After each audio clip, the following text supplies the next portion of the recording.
Hey there, I'm Jennifer Angel. This is my weekly message. A lot happening this week. There's quite a lot of planetary movement. On the 1st, there's a solar eclipse in Gemini.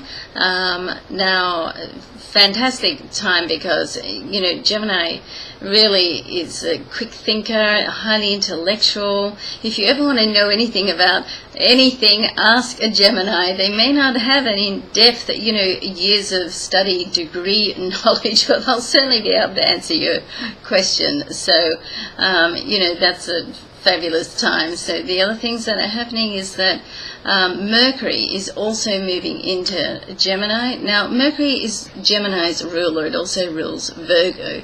So, so it's a highly intellectual time. So anything that's of a creative nature or that needs a lot of thought or thinking or putting together complex problems to be solved can really come together over this period.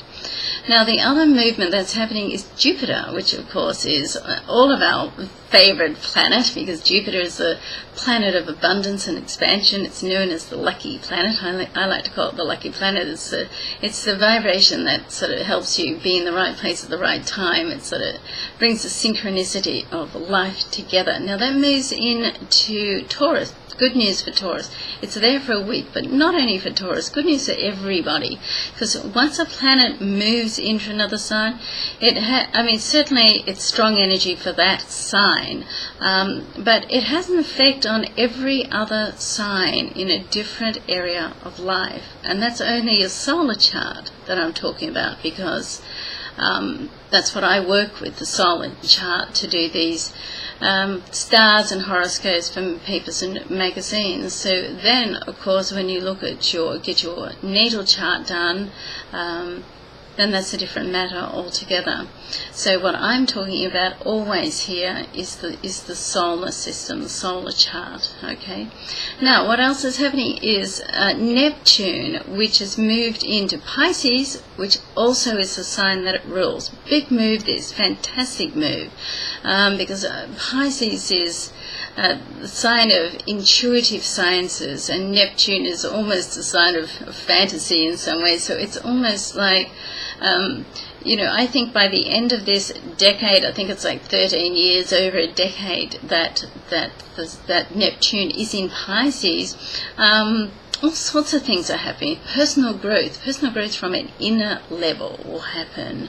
It's almost like, people won't be so readily out there pointing the finger saying, well, you did this, you said that. It's like, well, what role did I play in that scenario? It's a really good movement. Now, this week it goes retrograde, and it will actually, I don't know the exact date offhand, in a few months' time it does actually move back into the previous sign, Aquarius, and it'll stay there until, don't quote me on the date once again, but, I want to say the 12th of February.